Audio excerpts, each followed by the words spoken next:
In this video, I'm going to show you how you can style an embedded video. So we have an embedded YouTube video right here about a go-kart that we should get for our company, and all you're going to do is right-click on the video, then left-click on Style, and it gives you all of these options right here, and I'm just going to kind of run through them so that you can see the different ones. Some of these are, just a subtle little extra thing that you can do that kind of just helps set off your PowerPoint presentation, just kind of take it to the next level.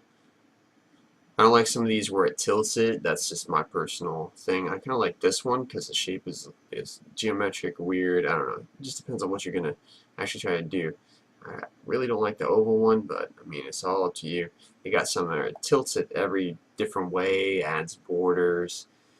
Um, Definitely just a bunch of things that you can do. So it's really just up to you and what you want to do. I just wanted you to know that this is something that you can do because in my last video I just made a tutorial showing you how to embed the video, so I just wanted to make sure that you knew that you could style it as well.